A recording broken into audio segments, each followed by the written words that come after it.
Se largó.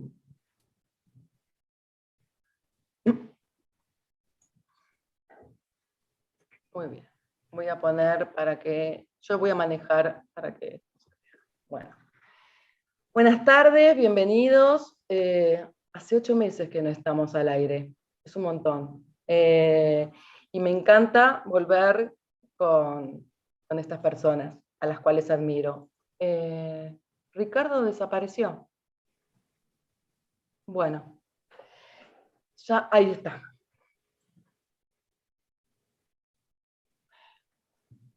Este encuentro se llama ¿Por qué es tan importante? ¿Por qué es tan difícil poder acordar? Y la idea es que invité a estas destacadas personas para que nos ayuden a entender por qué nos cuesta tanto acordar en algo que nos importa, creo que mucho a todos. Esta vez vamos a coordinar con Iliana. Iliana ahora va a hacer como la presentación formal. En unos 10 minutos se va a sumar Pedro, también Pedro Núñez, así que empezamos con la presentación de cada uno formal. Así que bueno, y le va a leer un poquito los... Se ve que igual no necesitan presentación, porque son tan grosos todos, que no necesitan, pero vamos a cumplir con las formalidades. Exacto, la verdad que no necesitan, son todos referentes del ámbito educativo y periodístico, así que bueno, empezamos por Ricardo. Ricardo Braginski es periodista, editor del diario Clarín, conduce el programa de radio Mundo UBA en CNN Radio y es columnista también en Radio Continental. Cecilia Calero es doctora en Ciencias Biológicas y dirige el área de educación de la Universidad Torcuato Di Tella y también participa como docente en sus posgrados. Es además profesora investigadora full-time y investigadora adjunta del CONICET. Gabriela Dicker también nos acompaña. Gabriela es doctora en educación y rectora de la Universidad Nacional de General Sarmiento. Mariano Narodowski es doctor en educación, también profesor a tiempo completo en la Escuela de Gobierno de la Universidad Torcuato Di Tella. Mariano ha publicado numerosos artículos de investigación en temas de educación y es autor de más de 20 libros, y además es fundador del Pansofía Project.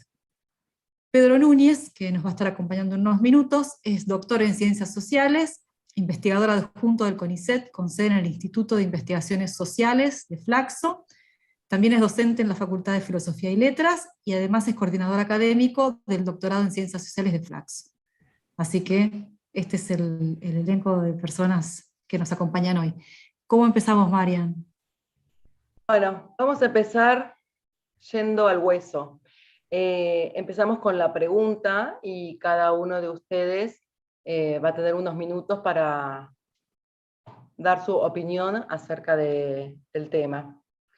La pregunta es ¿por qué nos es tan difícil acordar? ¿Qué es lo que ustedes piensan? ¿Quieren empezar? Ahí viene Pedro también, buenísimo. Así que todos juntos y nos vamos a escuchar. Genial. Así que, ¿tienen ganas de hacerlo por orden alfabético? ¿Cómo se sienten más cómodos? ¿Sí? Bueno, ¿quieres empezar vos, Ricardo? Me toca a mí por orden alfabético. Y sos Bueno, vos. acá estoy yo. Hola, Pedro. Bueno, a ver, ¿por qué es tan difícil de acordar? En principio, lo que hoy conocemos como la grieta, la famosa grieta, no es nada nuevo en la Argentina, ¿no? Ya divisiones fuertísimas, no hace falta que yo lo diga, tenemos ya desde el siglo pasado, bueno, unitarios, federales, después todo lo que fue peronismo, antiperonismo, todo eso tiene que ver con las dificultades para acordar.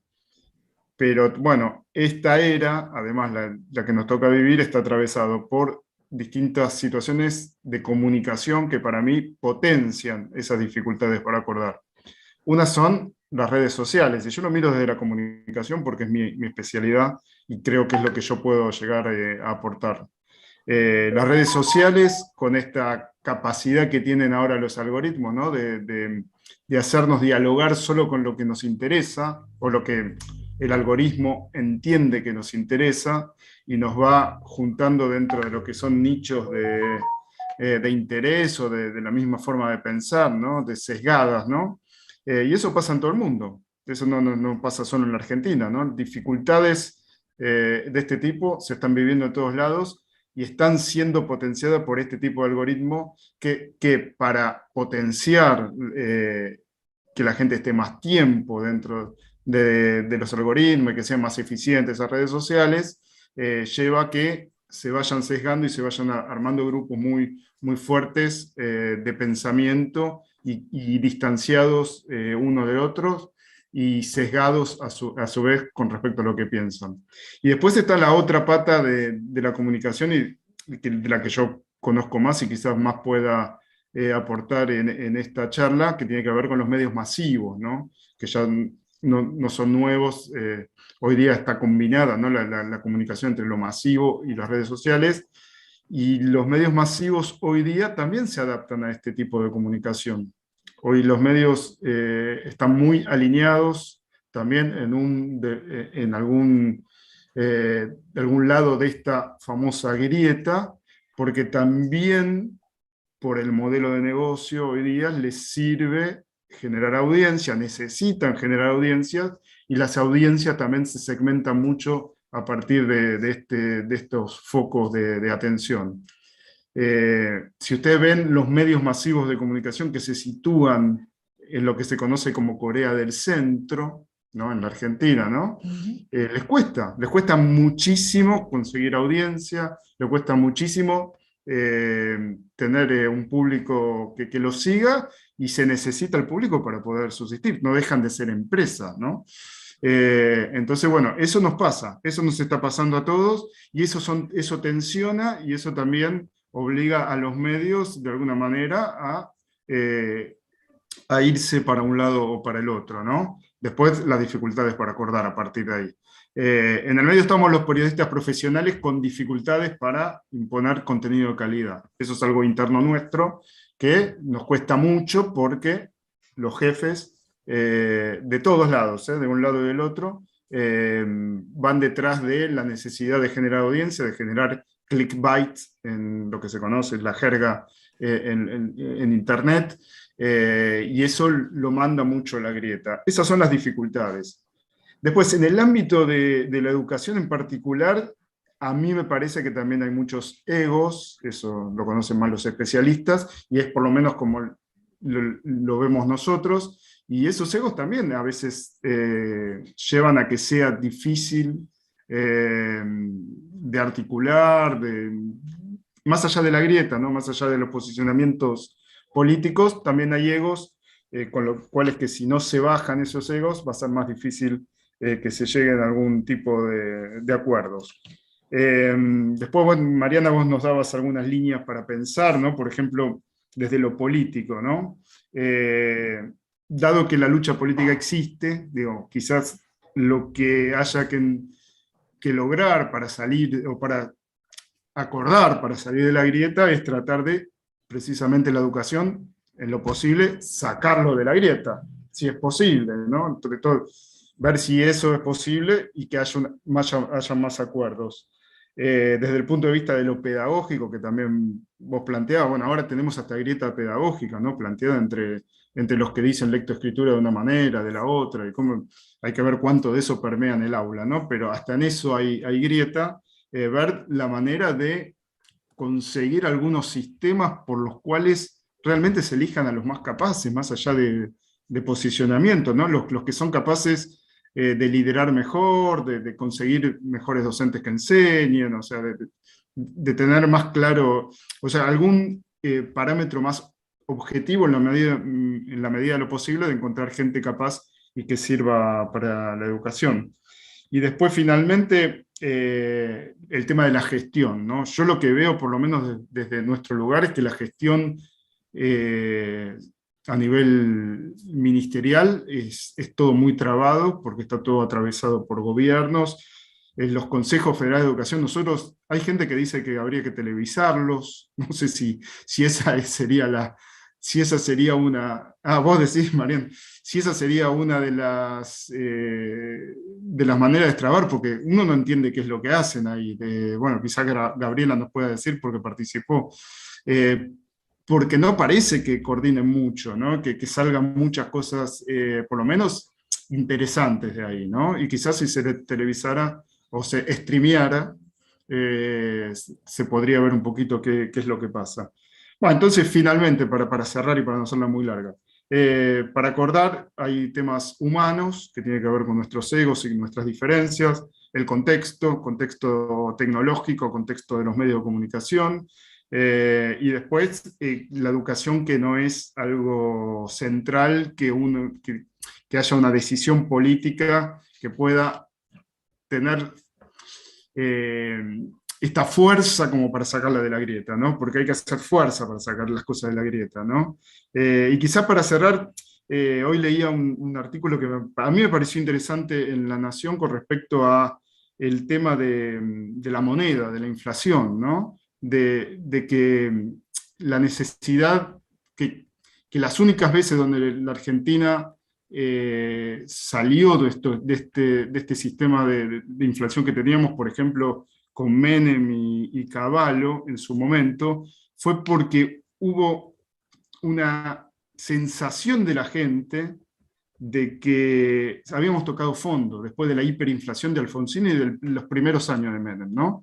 Era una hiperinflación que realmente era muy, muy fuerte, y entonces el mensaje de la política, en ese caso, estaba Menem y Cavallo, pero podrían estar otros, la gente se alineó ante la necesidad o ante la sensación de que habíamos tocado fondo y que no podíamos seguir. Yo creo que en educación no está esa sensación todavía, ¿no? Y quizás con esa sensación sería más fácil acordar y que todos nos encolumnemos detrás de una idea, al menos, ¿no? De algunos lineamientos. Bueno, eso por lo menos hasta acá mi aporte. Gracias Ricardo. Bueno, lo vamos a dejar para después, y ahora las preguntas y eso, así tienen todos la posibilidad de hablar y a partir de eso generar un intercambio. Ceci, ¿querés en el orden alfabético? Te toca justo. Sí, me toca, siempre me toca a mí primero, Ricardo, me siento que había alguien antes. Sí, claro. Bueno, también está la A, Claro, no, sí, pero viste que siempre la A, B y C somos los que tenemos que arrancar. Estamos siempre adelante. Siempre adelante. Bueno, muchas gracias por la invitación. Para mí también es un placer estar acá charlando con ustedes. La verdad es que cuando tanto con Mariana como con Ile surgió que me plantearan esta pregunta de por qué es tan difícil acordar, todos y todas tenemos nuestras propias formaciones o deformaciones profesionales. A mí se me hace muy difícil no pensar estas cosas en términos de ciencias del comportamiento, entonces agrando un poquito la pregunta para tratar de acortarla después, que es, bueno, en vez de pensar de por qué es tan difícil acordar en términos académicos, ¿por qué es tan difícil acordar en general? ¿Por qué nos es difícil acordar y ponernos de acuerdo? Y entonces, la verdad es que lo primero que se me pasa por la cabeza, trato de segmentar este problema en varias patas cognitivas. Lo primero que se me pasa por la cabeza cuando escucho todo esto tiene que ver con lo que nos dicen las ciencias del comportamiento en cuanto a que para poder llevar adelante cualquier tipo de debate, y acordar o no al final del día, ¿no? Porque debatir también tiene que ver con eso, uno necesita tener una conexión online con las personas que tiene enfrente, ¿no? Y para poder hacer eso, muchas veces no tenemos en cuenta que no sabemos, que no entendemos la cabeza de quien tenemos enfrente. Y esto por ahí es medio obvia la respuesta, pero cuando uno empieza a mirar un poquito más fino, hay algunos conceptos que hablan y que me tomo el atrevimiento de decir que para mí, o mi deformación profesional, son centrales para entender este punto. Tienen que ver con lo que es la teoría de la mente, que es esta capacidad que tenemos los seres humanos de, o esta habilidad de poder interpretar los estados de la mente de los que tenemos y las que tenemos enfrente, como diría Wellman o Perner. ¿Y qué significa esto? Bueno, que tenemos una capacidad natural de entender que nuestras creencias, nuestros deseos, nuestras ideas, nuestro contenido de conocimiento, en general, no son iguales a las ideas, los contenidos de conocimiento, las creencias, ¿no? Los deseos de las personas que tenemos enfrente. Es decir, o sea, para ponerlo bien llano, que mi cabeza, ¿no? Entendida como los contenidos que hay dentro de mi cabeza, en general no es igual a la cabeza de quien yo tengo enfrente, ¿sí?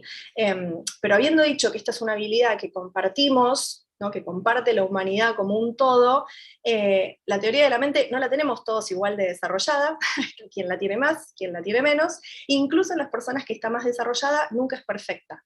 Hay limitaciones, siempre hay, yo nunca entiendo al 100% la cabeza de que tengo enfrente. Sin embargo, al final del día, nosotros y nosotras creemos que entendemos la cabeza que tenemos enfrente, pero no es así, o sea, cognitivamente nunca la terminamos de entender perfectamente. Y encima, cuando tratamos de acordar con alguien, en general, no tenemos lo que se llaman problemas de primer orden, o sea, no es que yo trato de entender tu cabeza, sino que o tenemos un problema de segundo orden, que es que yo trato de entender tu cabeza que está pensando en la cabeza de otro, ¿no? Entonces como que meto una cabeza más, o incluso a veces es mucho más complejo, ¿no? Que yo trato de entender lo que yo creo, de lo que ella cree, de lo que piensa él, después de haber hablado con otros, ¿no? Y entonces empiezan a hacerse estos árboles de problema en donde es algo que no nos es fácil, ¿sí? Que si bien es una habilidad natural, no es fácil y que tiene un montón de niveles de complejidad y eso lo vuelve muy difícil. Y todo esto, ¿no? Esto de tratar de entender la cabeza de los otros, me lleva al segundo punto que de alguna manera ya tocó Ricardo, que es que esto yo estoy tratando de entender la cabeza del otro o de la otra en términos de comunicación, ¿no? Entonces estoy usando el lenguaje verbal, el lenguaje no verbal, la ostensión que tenga disponible en ese momento. Entonces, de un lado tengo, y voy a hacer, y perdón si hay alguien que sabe, y seguro hay gente que sabe mucho más de esto y trabaja en esto, pero para ponerlo bien simple, yo de un lado tengo aquel o aquella que de la mejor manera quiere usar las palabras y los gestos que tiene a disposición para transmitir una idea, y otro que trata de interpretar de la mejor manera lo que se está exponiendo. Y ahí estoy asumiendo un montón de cosas, ¿no? Que las dos partes están poniendo lo mejor de cada uno, que todos hablamos el mismo idioma, en general uno usa palabras creyendo que el otro tiene la misma interpretación de esas palabras, de esos conceptos, de esos constructos que yo estoy usando, entonces empiezan a armarse contra todos estos cortocircuitos en la comunicación, que hacen incluso que sea más difícil, ¿no? Tenernos en cuenta y entendernos entre las distintas cabezas.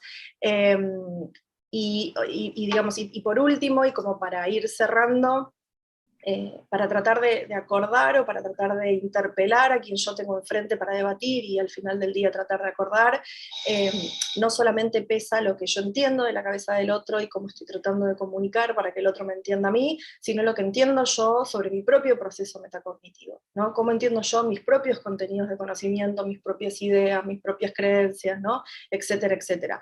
Y en general, a uno no solo le cuesta entender la cabeza de quien tiene enfrente, sino que te cuesta entender tu propia cabeza.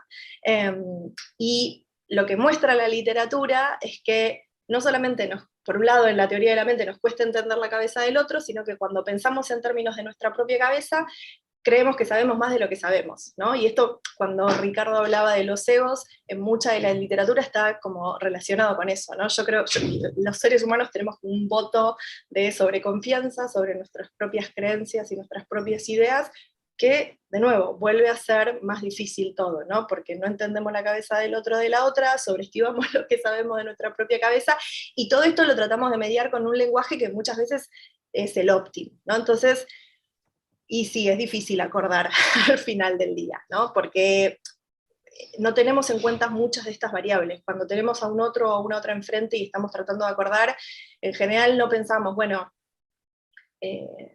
tengo prejuicios, tengo preconceptos acerca de lo que me va a decir, me importa quién me lo está diciendo, solamente estoy valorando el mensaje y cómo eso me interpela a mí, mi contenido de conocimiento, ¿no? En general lo que pasa directamente es que yo me indigno porque alguien piensa así, ¿no? O porque alguien haya tomado tal decisión, y no evalúo en estos términos, ¿no? No trato de pensar en términos de mi propia introspección o en términos de lo que pasa dentro de la cabeza de quien yo tengo enfrente. Entonces, nada, me indigno, me enojo, me es muy difícil acordar, y esto lo traigo, y con esto cierro, si yo, o sea, tanto la teoría de la mente, como nuestra metacognición, como nuestros lenguajes, está medido, o sea, son peores cualitativa y cuantitativamente cuando yo estoy enojada, estresada, cansada, ¿no? Entonces, y sí, volvés a lo mismo, es difícil acordar porque uno está tratando de hacerlo en este contexto de posibilidades. Y para cerrar con esta idea, ¿no? Que en general yo no tengo en cuenta en todo esto, entonces que tal vez cuando estamos diciendo ¿cómo puede ser tan difícil si todos queremos que la educación mejore, que eso no pase? Bueno, porque por ahí cuando estamos diciendo que todos queremos la mejor educación, no estamos pensando en lo mismo. No tenemos las mismas bases. Entonces yo lo estoy interpretando en función de lo que yo quiero y entonces después me enojo con ese otro o esa otra que toma otras decisiones. Y que creo que es, obviamente, entenderlo en términos cognitivos no hace que sea más fácil por ahí el consejo cuando se junta, ¿no? Para tomar decisiones, pero sí saber que habría que exponer ciertas cosas que uno cree como obvias, ¿no? Empezar diciendo, che, no entendemos las cabezas, arranquemos por el principio. Y eso es como interpreto yo esta pregunta. Gracias, Ceci. Después te haremos otras preguntas. Bueno, Gabriela, total, es todo tuyo. Me toca a mí. Bueno, gracias también Mariana y Leana por la invitación a participar de esta conversación sobre este tema. Yo traté de pensar esta pregunta en relación con el campo de la educación, obviamente, y en relación con los problemas de la educación argentina, y por lo tanto con sus posibles soluciones. Y voy a sostener un solo argumento. Me parece que el problema de la educación argentina no es la dificultad para acordar. Diría todo lo contrario.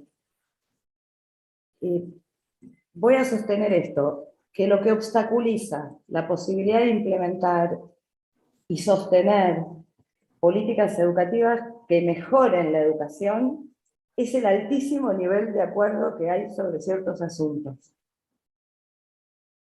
Y para desarrollar un poquito esto muy rápido, solo quiero decir que voy a pensar la construcción de estos acuerdos en relación con lo que sabemos acerca de la educación. Y en este sentido, o en relación con este asunto, quiero decir que las políticas educativas, a mi juicio, interactúan al menos con 3 tipos de conocimiento acerca de la educación. Por un lado, el conocimiento experto. Por otro lado, algo que alguna vez llamé el conocimiento público acerca de la educación, esto es el conocimiento acumulado por la ciudadanía a lo largo de muchos años de tránsito por la escuela, de haber vivido la experiencia de la escolaridad, que después de todo es prácticamente la única experiencia social común que tiene toda la población, y que además nos permite sostener opiniones muy fundadas sobre qué es una escuela y qué debe pasar en una escuela. Y un tercer tipo de conocimiento que sería el conocimiento producido por los docentes y las docentes en su propia práctica escolar cotidiana.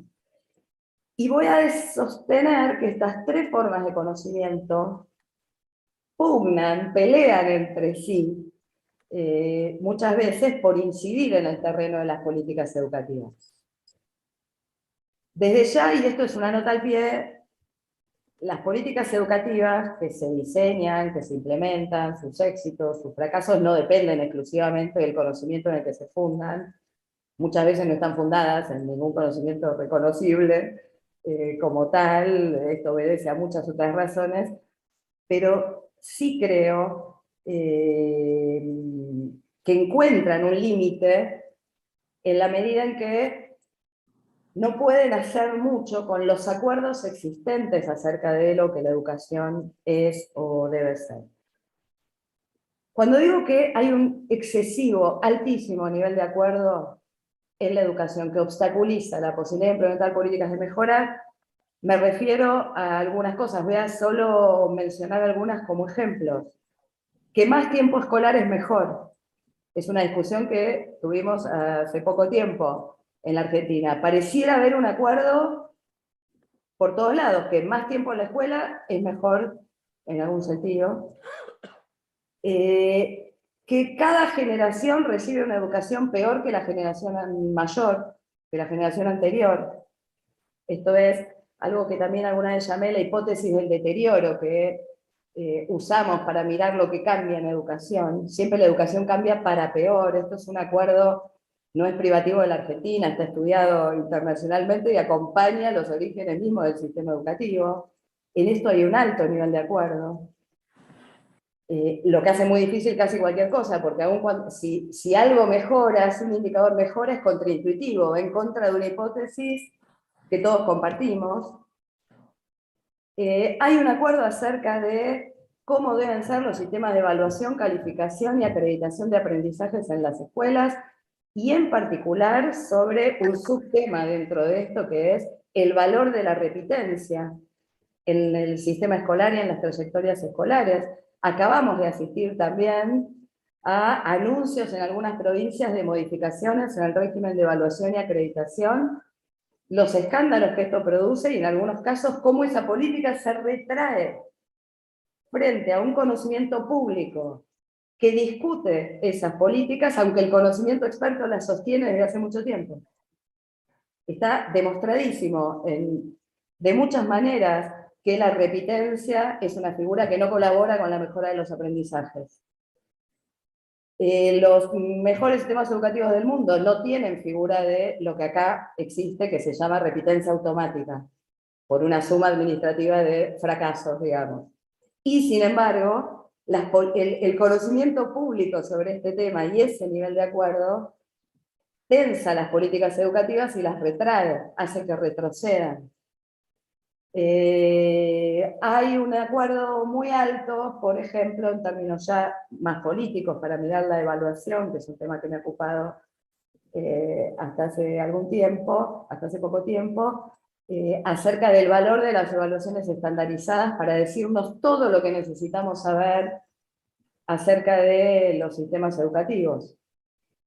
Entonces, digo esto como ejemplo nada más, ejemplos de asuntos sobre los que se registra, a mi juicio, un muy alto nivel de acuerdo en la opinión pública o en la ciudadanía, si se quiere, que además tiende a ser un conocimiento conservador de lo que había, basado justamente en el funcionamiento de la hipótesis de deterioro. Siempre es mejor lo que había antes, ¿no? Esta idea que circula públicamente. El conocimiento experto no logra meter una grieta en ese nivel de acuerdo, no logra tensar ni dialogar con ese nivel de acuerdo, y las políticas muchas veces no quieren, muchas veces no pueden poner en discusión esos acuerdos sobre algunos temas centrales de la educación, tanto más cuando las políticas cada vez más se evalúan según cómo miden en la opinión pública. Esto es, según el grado de aceptación que tienen, con lo cual el encierro que se genera es muy difícil de romper. Ricardo sabe mucho más que yo sobre este tema, pero creo que los medios de comunicación también colaboran en la construcción y el sostenimiento de estos acuerdos, cuando muchas veces ponen discusiones en el terreno público que no hacen más que confirmar el sentido común sobre algunos asuntos, sobre la base o sobre la idea de que los medios de comunicación requieren que se transmitan cuestiones comprensibles, con bajos niveles de complejidad, fórmulas rápidas, más o menos efectistas, etc. Entonces, para sintetizar, quiero poner en esta mesa de la conversación, si no tenemos un problema en relación con los acuerdos, con las cosas en las que sí acordamos, más que con las que no acordamos. Muy buena pregunta, muy buena, me encantó. Perdón, me expolié ya. Mariano, ¿querés seguir vos? Sí, les pediría que me avisen a los 7 minutos porque por ahí si no me... bueno,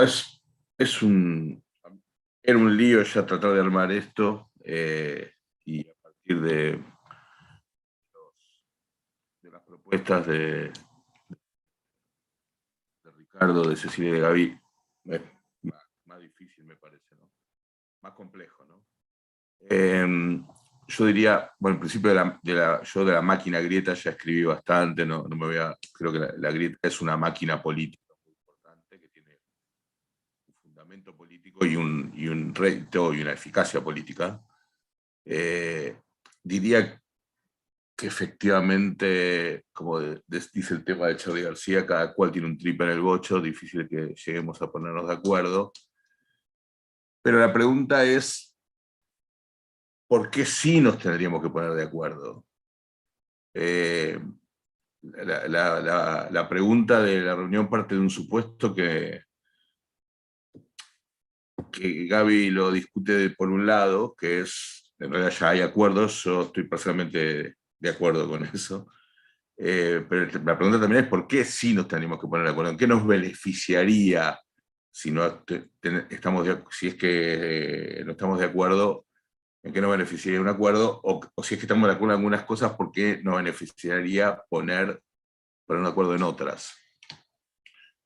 En principio la pregunta ¿por qué sí nos tenemos que poner de acuerdo? Yo no lo veo como un tema moral, es un tema de poder, pero sí hay un elemento muy fuerte en la Argentina que Ricardo lo mencionó, que hay grieta, llamarlo de otra manera, desde siempre, pero a diferencia de los anteriores momentos, y en esto sigo a mi compañero de la litera y amigo Pablo Garchunov, este es un momento en donde no hay hegemonía política de ninguno de los sectores que aparentemente están en pugna.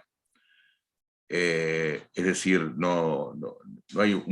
esto no es un largo plazo en donde hay algún tipo de predominio de un modelo sobre otro, sino que hay modelos en pugna y en donde ninguno termina de ser eficaz, hablo en general y también en el educativo, sino que al contrario es una política de Estado, son políticas de Estado con muy pocas diferencias entre distintos gobiernos, que tiene como punto de llegada un deterioro económico, social, y en este caso educativo, me parece que ya no está en discusión, y es muy importante, yo creo que ya no está en discusión, porque hasta hace no mucho tiempo se lo negaba, que estamos en una situación de deterioro y cuyo principal síntoma es el proceso de privatización de la educación que venimos viviendo desde hace 60 años, pero particularmente a partir de los 2000. Esto es lo que yo en mi libro llamé el colapso de la educación, el colapso de la política educativa. Les vuelvo a recomendar a los amigos que antes de criticarlo lo lean, porque la verdad que me pone un poco mal que lo critiquen sin leer el concepto de colapso, que además es un concepto complejo que viene de Nick Land y de otros autores. Ahí quiero hacer una salvedad, a mí me parece que lo ideológico no es excusa. Por ejemplo, les voy a hacer una propuesta. Por ejemplo, a mí me gustaría que en la Argentina se arme un ranking por escuelas, en donde cada escuela tenga un coeficiente, un índice que rankea, y que eso permite ordenar la política educativa, con un coeficiente de corrección por nivel socioeconómico. Bueno, esto es neoliberalismo, ¿no? Esto es claramente neoliberalismo, yo lo expuse varias veces, me criticaron, me putearon, etc. Esto es el IDEB. Esto lo hizo Luis Ignacio Lula da Silva en el 2007, presidente de la República Federativa de Brasil, único partido marxista-leninista en el gobierno en América Latina excepto Cuba. Entonces no es ideológico, la verdad no es ideológico. Y efectivamente, en el caso brasileño, sobre todo a partir de Lula, el fin de Fernando Henrique, Lula, Dilma, y ni siquiera Bolsonaro lo pudo destruir, ahí hay un consenso general de que la educación está mejor, no como en la Argentina. Yo ahí tengo un punto de disenso con Gaby. En Argentina tenemos una idea de que está peor porque está peor. En general, habrá algunas cosas que se pueden rescatar. En el caso brasileño es un caso clarísimo, en donde la población, las encuestas, dicen que está mejor. De hecho, el ministro de Educación que creó ese ranking de escuelas, al que yo adhiero, era el delfín de Lula, que cuando Lula no pudo competir, bueno, primero fue, habiendo hecho esa semejante reforma educativa, después fue intendente de San Pablo. Acá tuvimos ministros de Educación que no se quieren ensuciar la mano y que se cansaron de perder elecciones en las grandes ciudades argentinas. Fernando Haddad ganó en San Pablo y después, con ese capital de haber sido ministro de Educación de Lula y de Dilma, termina siendo candidato contra Bolsonaro. Es una figura relevantísima, no sé si existe del Partido de los Trabajadores, habiendo hecho una reforma que acá no da ni para el gusto neoliberal básico, digamos. Acá eso es repugnado, no se discute. Y vos decís, pero lo hizo Lula. Ah, bueno, pues eso son otras condiciones, es otra cosa, es otra tradición. Siempre hay una excusa, como dice mi amigo Morduchowicz, siempre hay un motivo para no cambiar la educación, siempre, siempre. Entonces, a mí me parece que hay un problema, hay una política de Estado, efectivamente, la política de Estado tiende a ese deterioro, no hay acuerdo en el sentido de la construcción de una nueva hegemonía, sí hay acuerdo en no hacer nada o en hacer poco. Ustedes piensen que el otro día Rodríguez Larreta dio como gran cosa una reforma del Estatuto del Docente, que yo estoy completamente de acuerdo. Esa reforma del Estatuto del Docente está mucho mejor y más ambiciosamente planteada en la Ley de Educación Nacional, artículo 69. Es una ley kirchnerista. ¿Por qué no lo hacen? Bueno, porque todo el mundo sabía que eso estaba puesto para no hacerlo. Todo el mundo lo sabían desde el principio, lo sabían desde el momento en que redactaron eso, en el 2006. Nunca se tocó el Estatuto del Docente, nunca. Más todavía, el Estatuto del Docente fue tocado en el caso de la Ciudad de Buenos Aires para incorporar a personas que no estaban en el Estatuto dentro del Estatuto, y lo hizo el gobierno de Macri y Bullrich. ¿Ves que no es ideológico? No es ideológico. Si hubo un gobierno en la Ciudad de Buenos Aires, yo diría que en el país, que avaló la incorporación de docentes al estatuto que no estaban, y que les dio todos los derechos y deberes que están en el estatuto, fue un gobierno de derecha. No lo hizo Ibarra, no lo hizo Tellerman, lo hizo Macri. Lo hizo Macri. No es ideológico. ¿Por qué lo hizo? Supongo que porque habrá habido una negociación política con el sindicato, le habrá convenido, o por convicción, por ahí, no sé, se hicieron populistas, no sé, la verdad que no lo sé. Lo que sí está claro es que no es ideológico. Entonces, y para ir terminando, porque son muchas las aristas, el resultado de esta política de Estado genera mayor deterioro, pero además formas de rentismo y de patrimonialismo estatal, ¿no? De estructuras que están anquilosadas en el Estado desde hace mucho tiempo y que generan un cierto consenso interno en el manejo del Estado. Personas que en el fondo están súper deterioradas porque ganan mal, etcétera, pero que conforman la base de las situaciones. Y en realidad, este consenso, esta política de Estado,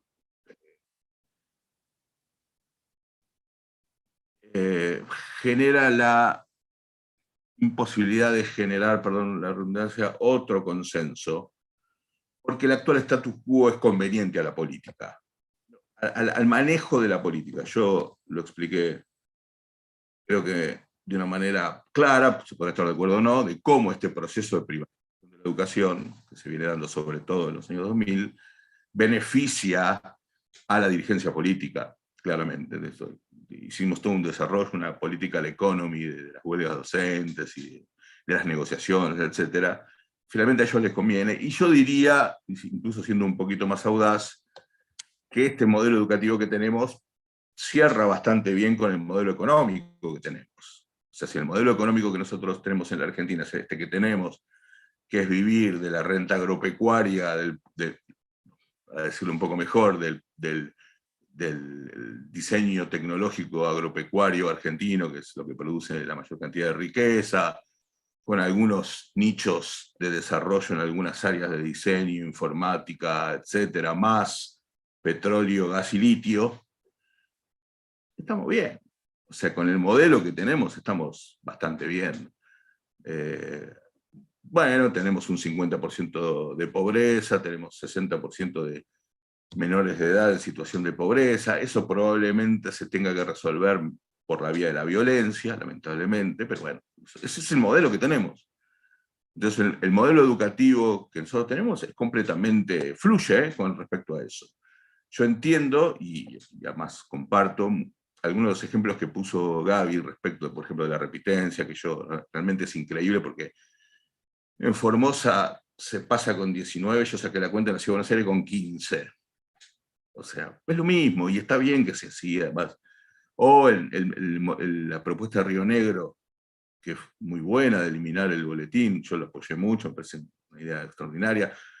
No es eliminar el boletín, sino eliminar el boletín de calificaciones pedorro que tenemos de siempre, generar un sistema de rúbricas mucho más transparente, mucho más preciso, donde la familia sabe qué lo están evaluando los chicos, que los chicos saben de qué están evaluando. Y lo salieron a criticar, o la ideología, tanto el sindicato docente rionegrino, que es kirchnerista, como la meritruchocracia habitual. ¿Y qué hizo el gobierno? Lo tiró para atrás, y ahí vamos a ver cuando sale, qué sé yo. O sea, no es ideológico, es un acuerdo, tal vez por distintas razones, pero políticamente funcionaron en tándem. Entonces yo efectivamente creo que hay cosas importantes, pero todo eso no mueve el amperímetro. O sea, nosotros tenemos provincias, como el caso de Formosa, que tiene el 80% del gasto público en educación está financiado por la nación. Bueno, hasta que no resolvamos el problema del federalismo fiscal, eso no va a tener ningún tipo de solución. Y no es casual que esas provincias, que son las que más requieren los fondos nacionales, terminan siendo las que tienen peor resultados en términos educativos. Para cerrar, ya termino, perdón por la demora, para cerrar, yo veo dos opciones de salida, y soy escéptico respecto de las dos. La primera es un ángel exterminador, es decir, alguien, presidente tiene que ser, que diga, no, vamos con el matafuego, con lo que haya que hacer, hay que hacerlo, lo haremos, como decía Sarmiento, lo haremos mal, pero lo haremos. Que fuera un buen equipo y que ponga su cuerpo, su prestigio como presidente de la República en aras de algo diferente, algo parecido a cómo se la jugó Lula en el 2007, algo parecido a lo que hizo Tabaré con el Plan Ceibal, que tenía todos en contra, el tipo dijo voy yo y va. Esos ángeles exterminadores yo no los veo en la Argentina, no veo a ninguno disponible de los que están dando vuelta por ahí. La otra opción que veo es la movilización popular. Me parece que esa es la única que podría llegar a cambiar algo. Cambiar algo significa generar un nivel de movilización popular que incluye un acuerdo de cúpulas con un plan a 10 años que sea razonable, que sea consensuado, que cumpla el artículo 69 de la Educación Nacional, y que genere una mejora en gran escala, cambiando las cuestiones del federalismo, cambiando las cuestiones de la política, cambiando lo que haya que cambiar, financiamiento.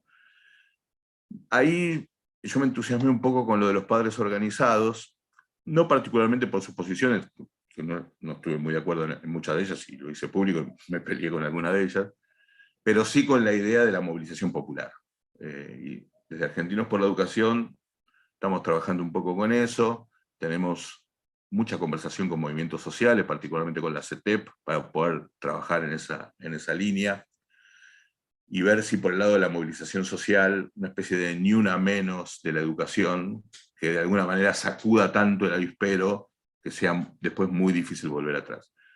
Soy bastante escéptico con eso también, porque yo no veo al día de hoy circunstancias, pero sí, yo creo que si algo hay que militar, más que la reformita técnica o estas cuestiones, porque va a terminar pasando lo que acaba de describir Gaby, me parece que sí, una movilización popular a gran escala podría ser muy interesante. Esa movilización, como bien dijo Gaby, va a ser desde el sentido común, muchas veces un sentido común con el cual los expertos no estamos de acuerdo. Pero bueno, tal vez sea un momento de intentar conducir ese proceso, o tratar de hacer aportes para que ese proceso sea lo más virtuoso posible. Pero soy escéptico en el sentido de que a la dirigencia política no le importa el tema educativo, al resto de la dirigencia tampoco, y la única posibilidad que veo es una gran movilización popular que rompa con esta inercia negativa, que descolapse la política educativa y que tienda a un nivel de debate que tal vez no nos guste al principio, porque algunas cosas nos dan un poco de asquito, o porque sabemos que están mal, o porque sabemos que técnicamente son incorrectas, como muchas veces pasa. Pero bueno, tal vez sea un paso atrás para para dar algunos pasos adelante en el sentido de presionar a la dirigencia política para que sea responsable y se comprometa con los resultados de la situación en la que estamos. Ya pueden besar a sus niños. Gracias, Mariano. Pedro, tengo millones de preguntas, no sé. Bueno, buenas noches. Ya era difícil, gracias por la invitación, a Mariana, a Diana, al equipo de Tramas. Ya era difícil hablar antes, cerrar es mucho más complicado. Yo decía por ahí en Twitter, creo que me sentía como, me invitaron un poco como Ringo Starr cuando lo llaman a tocar con los Beatles, ¿no? Y bueno, ¿qué voy a decir de todo esto? No es una pregunta-respuesta sencilla, pero como igual acepté participar, voy a tratar de decir algunas ideas, ¿no? Para eso voy a contraatacar con dos interrogantes, algo señalaba Mariano y también Gabriela antes. Pretendo ser breve, así que al primero voy a dedicar un poco más de tiempo, ¿no? Sería, dado vuelta a lo que señalaba antes Mariano, ¿por qué debería ser necesario acordar, ¿no? Voy a decir, en función de dos respuestas concatenadas, entre muchas posibles, y focalizándome más que nada en escuela secundaria, que es lo que trabajo, ¿no? La primera parte sería, bueno, porque las jóvenes atraviesan trayectorias no lineales, sinuosas, intermitentes, menos previsibles, todo esto ya lo sabemos, ¿no? Está en todos los informes habidos y por haber, sinuosas, diría, para agregar otra caracterización. Esos datos que ya todos y todas conocemos dicen que en el 2018 solamente egresaba el 54%, pero que solamente lo hacía en tiempo y forma el 29%, que el 32% de los estudiantes que cursaron estudios secundarios en el 2019, es decir, 1 de cada 3 tenían una edad teórica, una edad mayor a la teórica, es decir, a la esperada. También sabíamos que la tasa de repitencia no había variado demasiado con toda esta discusión que después se señaló y que ojalá en algún momento se aborde, que lo que conceptualizamos comúnmente como tasa de abandono venía bajando, pero que también nos agarra la pandemia, 2020-2021, no sabemos bien hoy en cuánto estamos. También que estos datos tenían algunos aspectos positivos, no quiero señalar todo lo negativo. Había más gente en las secundarias, hay más gente estudiando en las escuelas secundarias, hay más gente aspirando a llegar a la educación superior y en la educación superior, y la presencia de los quintiles de ingresos más bajos también creció, quizá no tanto como nos gustaría, pero creció. Por supuesto que crecieron y se expandieron otro tipo de desigualdades, ¿no? Y también sabemos que si hacemos el ejercicio de considerar el comportamiento por regiones o provincias, estos datos también variarían muchísimo.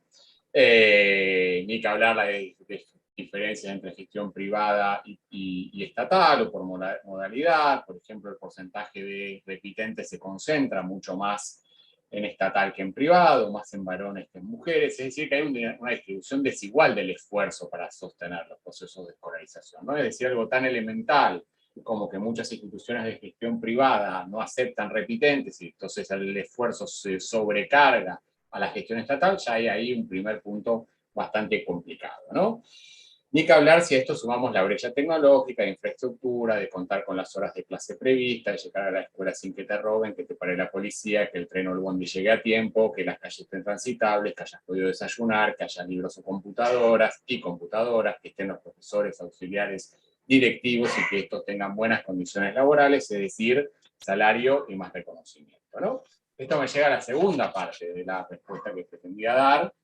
Creo que es necesario acordar porque se perdió el sentido clásico de la secundaria y podríamos pensar también esto extendido para otros niveles. No voy a discutir porque posiblemente no vayamos a ponernos de acuerdo sobre si ese sentido era o no el adecuado, pero sí está claro que surgieron otros, ¿no? Y que solamente la secundaria no es vista por quienes la experimentan como un paso para llegar a la educación superior o para tener mejores credenciales en el mercado de trabajo, esos sentidos clásicos, sino que se valora el estar ahí, ¿no? Se valora el reconocimiento de derechos, se valora la convivencia, a veces la participación, a veces poder hablar de cuestiones de género, la ESI, es decir, valores distintos a conceptualizaciones anteriores. Son otros sentidos que tienen un impacto diferente. Entonces tenemos A y B, voy a ir a C para no desentonar con el recorrido. Esto nos lleva a un tercer fenómeno que es a mi modo de ver, la tensión que se produce en la misma producción socioestatal de las edades. Es decir, la escuela secundaria implica una producción de qué es ser adolescente, qué es ser joven,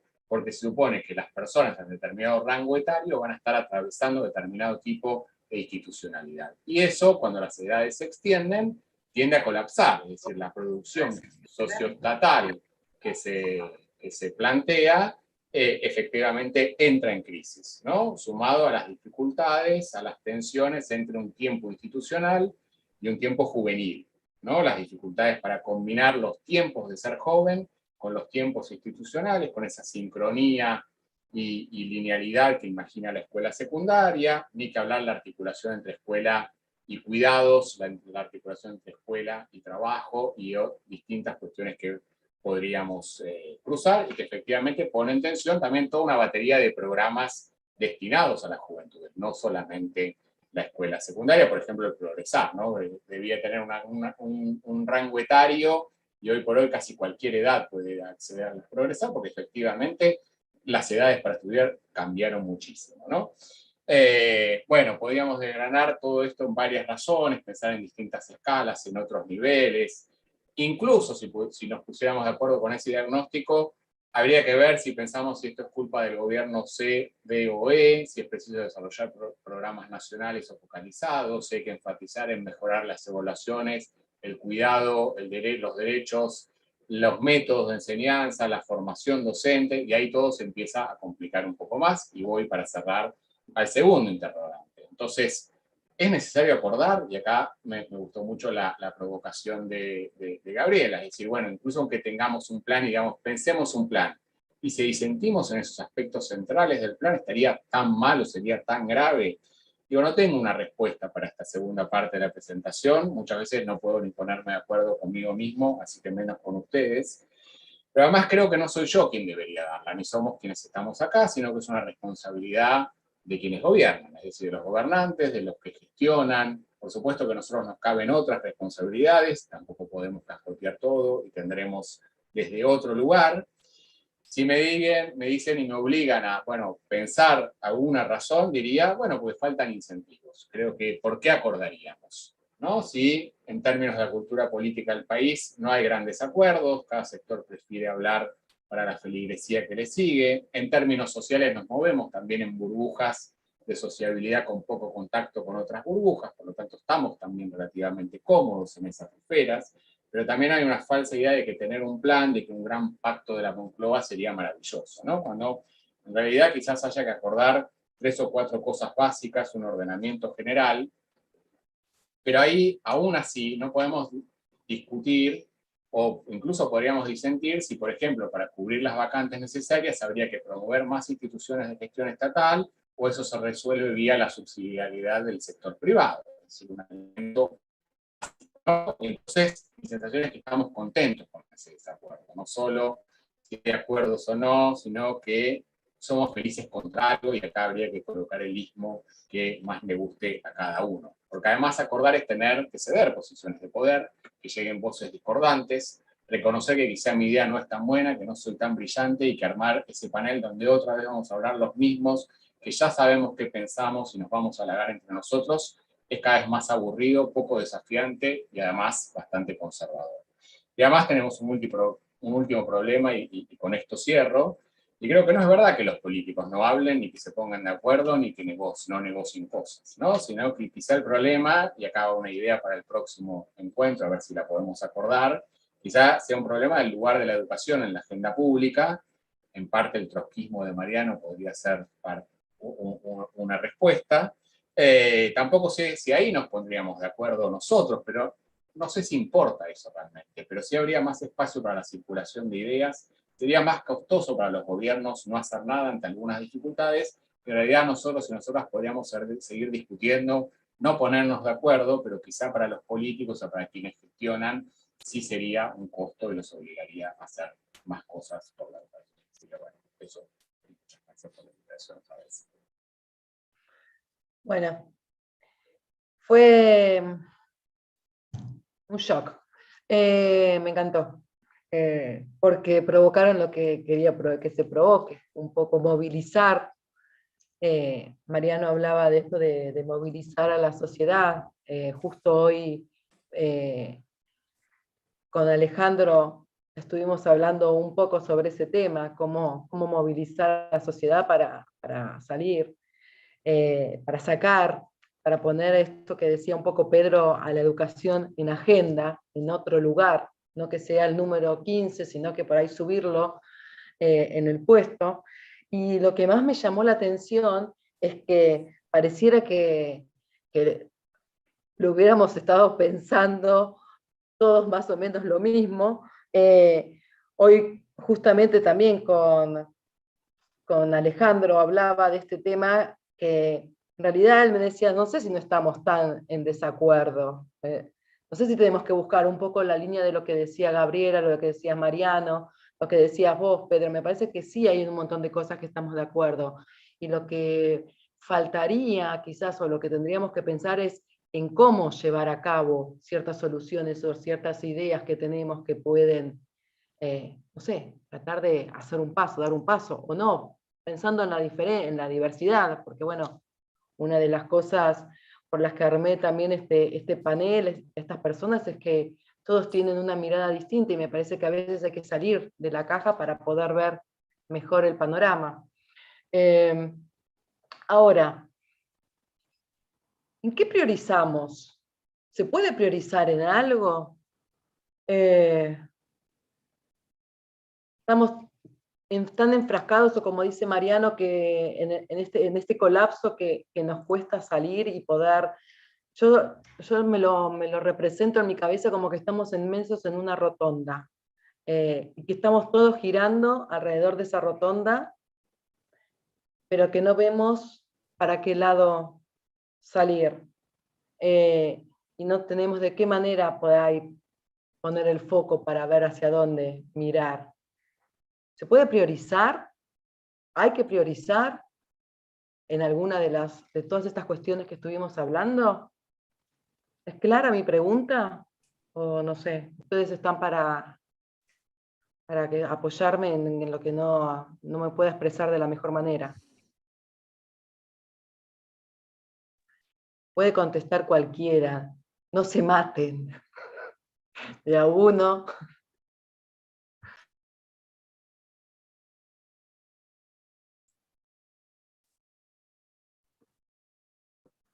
Lo que empezaría diciendo es que respeto a las organizadoras. Este diálogo está destinado a ser muy civilizado, porque si bien entre nosotros tenemos varias diferencias, en el caso mío con Gaby nos conocemos hace... Bueno, yo hace más tiempo que ella a mí, porque yo soy más viejo. Pero partimos de una base que yo llamaría, tal vez ellos no están de acuerdo, democrático-liberal. Por ahí ellos no estarían de acuerdo con eso, pero yo lo voy a definir como, bueno, estamos de acuerdo con una sociedad abierta, plural, en donde todo el mundo tiene derecho a expresar lo que cree, que las voluntades populares van y vienen, bueno, que no hay movimientos salvadores, ni de derecha ni de izquierda, que las reformas técnicas tienen un límite incluso técnico, y que por lo tanto tampoco son un fin en sí mismo. Bueno, todas esas cosas que creo que más o menos coincidimos.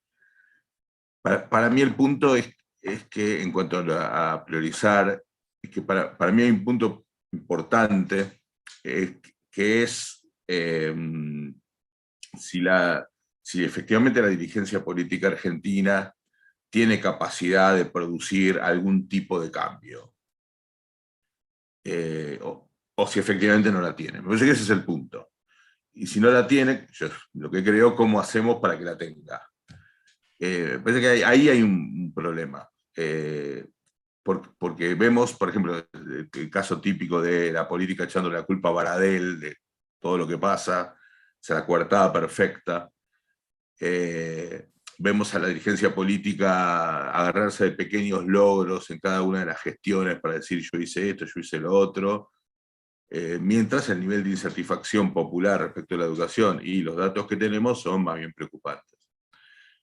Para mí ese es un punto central en cuanto a prioridades para pensar esta cuestión. El otro día hablábamos con un grupo de gente y había una joven colega que está en las antípodas de mi pensamiento, pero creo que logramos ponernos de acuerdo en lo siguiente. No vamos a estar de acuerdo en qué es lo que produce la pobreza en la Argentina. Ella piensa una cosa y yo pienso otra. Pero sí podemos ponernos de acuerdo en qué rol concreto, en cuestiones concretas, puede jugar la educación para mejorar algunas variables, meterse en ese tema, mejorar la vida de la gente. Ahí yo creo que sí, nos podemos poner de acuerdo. Ahora, o sea, después vamos a decir, no, porque en realidad la culpa de uno, la culpa del otro, la culpa de la emisión fiscal, qué sé yo, la otra de los formadores de precios, no se importa. A mí me parece que ahí hay un punto de consenso y, como también dijo Pedro, de establecer disenso. No tenemos que estar de acuerdo en todo, pero sí en algunos consensos. Hoy los consensos básicos es seguir con lo que está. Eso es lo que yo llamo política de Estado. Consensos básicos del Estado educador. Seguir las cosas más o menos como están. Excepto el camarada Milei, que quiere dinamitar el Ministerio de Educación. En el resto no hay grandes diferencias en cuanto a las políticas educativas. De hecho, cuando estuvo Macri, no hubo grandes diferencias. Algunos pueden decir, pero discontinuó con Conectar Igualdad, ok, está bien, pero no privatizó, no hizo competencia entre escuelas, no hizo ranking tipo Lula, no, nada, siguió la cosa, más o menos siguió, desfinanció un poco, sobre todo porque le transfirió a las provincias y las provincias lo gastaron en otra cosa. No veo que haya habido una discontinuidad, al contrario, creo que hay una continuidad importante. Así que a mí, yo entiendo que hay un punto central de la prioridad que es si efectivamente, si ustedes están de acuerdo en que hay un problema, que acá hay una dirigencia política con una enorme incapacidad de liderar para tratar de proyectarlo, de proyectar cosas distintas, estilo Tabaré, estilo Lula, estilo la Concertación y Piñera, que no cambiaron mucho tampoco entre sus políticas educativas, hay que ver qué pasa ahora en Chile. Es eso. Para mí la prioridad es si eso es efectivamente un punto para conversar o hay otros atajos que se pueden tomar. Creo que la verdad, no sé si el problema es que no hay una dirigencia con capacidad de liderazgo, sino si hay, o si la dirigencia política, sea el signo político que sea, tiene la voluntad de sostener unas políticas que vayan en contra, porque algunas deben ir en contra de lo que la mayor parte, seguramente de sus propios votantes, cree que hay que hacer. Entonces, mientras las políticas se midan y su eficacia se mida en la encuesta de opinión, está claro que no va a haber ninguna modificación. Otro asunto, creo yo, y con todo respeto lo digo, raya el problema del cinismo, que no sé cómo entra la variable cinismo en la discusión sobre los acuerdos, pero me parece que tiene que estar arriba de esta mesa. Porque, por supuesto que, por ejemplo, como dice Mariano, sobre el problema de la desigualdad podemos decir 1000 cosas y acumulamos ya a esta altura unos casi 60 años de investigación que nos debería permitir decir, como dice Baudelot, ya lo sabemos más o menos todo sobre la desigualdad y nada cambia, ¿no? Ahora, la oferta que hace el sistema educativo es desigual en aspectos visibles para cualquiera, que no me imagino que sea necesario ni una movilización popular, ni un gran acuerdo entre académicos sobre que las escuelas tienen que tener baños, cloacas, agua potable, o cosas por el estilo, y sin embargo no ocurre, y no parece formar parte de, por lo menos, una agenda muy rústica. Yo a esta altura me conformo con una agenda muy rústica, que diga, bueno, mínimamente las condiciones materiales en que los chicos y las chicas se educan en la Argentina tienen que ser dignas para todos. Y después, bueno, en 12 años de estar adentro de una institución, algo tiene que pasar. Pero ni eso ocurre. Y yo no creo que sea porque hay dificultades para acordar, de verdad. Si lo miro a nivel de la dirigencia política, solo se me ocurre que hay un acuerdo en torno de una mirada cínica sobre el asunto. Si lo miro a nivel de la academia, pienso que hay, no sé, una mirada ensimismada muchas veces que tenemos los expertos, los académicos, sobre los temas. Y si lo miro a nivel de la opinión pública, lo que más veo, y vengo ahora, llegué corriendo a esta charla de una reunión con un jefe regional de la región educativa del conurbano bonaerense. No sé si le pondría tantas fichas como le pone Mariano a las movilizaciones populares, a los movimientos de la familia, porque buena parte de los problemas muy difíciles, que en contextos muy difíciles, tienen que agarrar las escuelas, atajar las escuelas, es el modo en que los padres conciben el cuidado de sus hijos, la ley, las instituciones, etc. O sea, está muy complicado todo eso también para poner todas las fichas ahí, con lo cual no estoy segura que el tema del acuerdo, acordar o no acordar, sea un problema, sea un asunto que debamos tener en la agenda, lo digo sinceramente.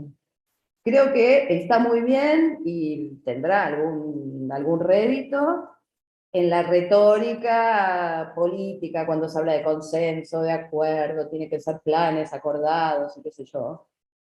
Pero sinceramente no creo que este sea el problema de la educación argentina, por lo menos. No lo creo. Entonces, ¿cómo piensan que podríamos hacer, digamos, si el problema no es tanto cómo llegan los dirigentes a un acuerdo o el conocimiento experto a un acuerdo, porque ya hay por lo menos acuerdos sobre cuáles son los problemas, ¿en qué podríamos trabajar para generar por lo menos, no una movilización, pero sí una mayor demanda social por estos temas, digamos, para que se haga algo en materia de educación? ¿Cómo podemos volver a hacerle ver a la gente que el futuro de su hijo se juega en la educación y no es un tema más en donde hay un deterioro como en tantos otros deterioros en las condiciones sociales que tienen, sobre las cuales no se puede hacer nada, no llegan a ver, ni como dice Gabriela recién, que sus hijos están yendo a una escuela que no es digna desde el punto de vista edilicio, ni siquiera eso. Parece tampoco haber como, no sé, ni siquiera un estado de indignación, como un estado de crítica hacia el sistema, hacia las autoridades educativas, pero no una demanda de que eso cambie. Y es como algo como bastante, no sé, bastante puntual, bastante concreto de ver. ¿Cómo podemos actuar? ¿Cómo podemos operar para ir generando esa demanda, esa conciencia, o ese, no quiero decir caldo de cultivo, ese escenario donde estas cuestiones se empiecen a discutir más y la gente vea que son críticas para su futuro, para su situación? A ver, yo creo que quienes tienen más posibilidad de dar una voz son aquellos que tienen más poder, ¿no? En este caso, bueno, obviamente dirigencias de todo tipo, dirigencias políticas, gremiales o empresariales, y me parece que son ellos los que tienen más posibilidades de tener una voz más que nosotros, quizás. Después, con respecto a la movilización social, yo ahí, bueno, me gustaría preguntarle a Mariano, no voy a hacer una pregunta más que todo, porque nosotros tuvimos el Ni Una Menos, por ejemplo, una gran movilización social. Sin embargo, después del movimiento, de la gran movilización, de la toma de conciencia, de la generación de espacios en el Estado, como los ministerios, los femicidios ahora no cayeron. Bueno, las organizaciones que siguen los femicidios están mostrando que hasta crecieron desde que estuvo la movilización. Tuvimos aquella movilización, gran movilización social de Bloomberg, ¿te acordás cuando fue aquello del hijo que le habían secuestrado y matado al hijo, y una gran toma de conciencia de la gente con respecto a al tema de la seguridad, y después hubo más problemas de seguridad y más situaciones. ¿Cómo garantizar que una eventual movilización social en torno a la educación no termine en lo mismo, en peores resultados, ¿no? O sea, ¿hasta qué punto la movilización social por sí misma puede llegar a producir resultados positivos, ¿no? Te lo pregunto, Mariano, obviamente desde saberlo o cómo lo estás pensando. No sé, yo. A ver, en principio, lo de Bloomberg es interesante porque quedó licuado en unas leyes del Congreso que el gobierno de aquel entonces se ocupó rápidamente de metabolizar para que esa cuestión no pase a otra cosa. En ese caso sí. En el caso de Ni Una Menos, yo no soy especialista en eso, pero mi colega Paola Vergallo de la Universidad de Itela, cuando fue el Ni Una Menos, anticipó que iba a venir una ola de femicidios mayor, que eso es una experiencia en otros países del mundo. Mirá. Se denuncia de otra manera, se toma otra conciencia, bueno, hay aspectos incluso antropológicos vinculados a nosotros los varones respecto a esa situación. Pero igual, ponele que de todas maneras creo que tenés un punto. Yo no creo que, o sea, no es una condición suficiente, pero yo creo que es una salida posible. Hay un punto de lo que plantea Gaby, que tiene que ver con los sectores de menores recursos que viven en una situación de deterioro social y educativo muy importante y que la política no se lo resuelve. Estamos hablando de cloacas, no estamos hablando de cosas mucho más sofisticadas que eso. Cuando yo me refiero a movilización social, me refiero sobre todo a las clases medias. Okay. Yo lo escribí, lo analicé mucho en términos sociológicos. ¿Por qué? Bueno, entre otras cosas porque los sectores sociales de menores recursos, primero, tienen otras prioridades, y segundo, tienen menos historia escolar, y por lo tanto, algunas condiciones de las que opera la escuela se naturalizan mucho más fácil. Me parece que las clases medias, no solamente en Argentina, en muchos otros lugares del mundo, son un motor de la educación. El problema es que acá las clases medias hemos decidido mandar a los nenes a la escuela privada y con eso nos salvamos. Entonces, hay movilización de las clases medias respecto a la educación, pero está privatizada. O sea, le vas a tocar la puerta a la directora de la escuela, a la dueña de la escuela, eso funciona de esa manera. Pensás que como no hay paro, zafaste de los problemas educativos, bueno, todas estas cosas que se llaman. Yo creo que pienso que el actor central en una movilización de este tipo debiera ser las clases medias, que además son las más perjudicadas en el sentido de que están pagando por lo que tienen gratis. Y en situaciones de crisis como la actual, el precio relativo de las cuotas es cada vez más alto respecto a la baja en los ingresos. Entonces ahí también hay un problema. ¿Por qué mandamos a nuestros hijos a escuelas privadas, si hay escuelas públicas? Bueno, estamos hablando de un porcentaje muy alto de privatización de la educación. Estamos hablando de otros países que tienen un porcentaje más bajo porque sos católico, sos judío, sos armenio o sos Waldorf. Estamos hablando de gente que lo manda a una escuela parroquial solo para intentar no mandarlo a una escuela pública, y eso tiene un costo mayor. Entonces, bueno, hay varias variables para tener en cuenta. Yo no es que sea optimista, dije soy escéptico también en esto, pero me parece que hay una posibilidad mayor. El problema es políticamente cómo se conduce, cuáles son las referencias. Vimos que en el caso de padres organizados, lamentablemente eso se fue diluyendo, internas en la misma organización por las candidaturas del año pasado, un montón de problemas típicos de la Argentina, además no es que eso es distinto a todo lo demás. Pero me parece que es una alternativa, yo lo veo como algo positivo. Bueno, nada. Igual, con Perdón, lo que decías vos, Mariano, perdón, ¿querés? No, dale. No, Dale, es que dale. para completar, es que me suena como un poco paradójico, o una vuelta como las clases medias, porque necesitas educación para mejorar la educación, ¿no? Hay algo ahí medio, ¿no? Como que necesitas más educación para mejorar la educación. Hay como una cosa ahí difícil de desarmar, que es una de las cosas que vos preguntabas, Ricardo, que es esto, bueno, los movimientos, ¿por qué se terminan desarmando? Y porque deberían terminar en más educación para que haya un cambio, pero si no hay más educación, entonces hay como una cosa ahí medio difícil. Y algo que dijo Gabriela sobre el cinismo, que me resonó un montón, porque de hecho cuando yo planteaba lo de teoría de la mente y vos decías lo de cinismo, es una pérdida de empatía tal, ¿no? Que la cabeza del otro, aunque la entiendas, no te importa. Entonces creo que hay como una cosa de eso, de, bueno, no sé, volviendo un poco a las preguntas de Mariana y a la de Ile, hay como una cosa en paralelo, porque bueno, las cosas en el medio y perdimos empatía, ¿no? Hay como una cosa que se rompió ahí y que necesitas educación también para generar esos cambios. Perdón, Pedro. No, tengo mis dudas con la participación popular y el involucramiento de las familias y demás. Primero porque, a ver, para muchos sectores, digo, llegar a la escuela o que su hijo esté en la escuela era algo que no ocurría años atrás. Entonces, la verdad que la vara de comparación también hay que ver con cuál se está sosteniendo. ¿Cuál era la vara de comparación anterior?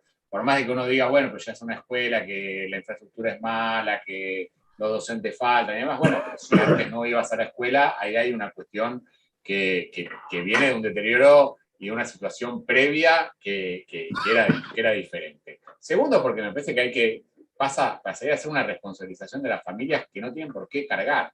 Digo, ¿no? Esta cuestión de por qué deberían hacerse responsables de la educación de sus hijos si muchas veces el Estado se construyó precisamente en contra de los deseos de esas familias.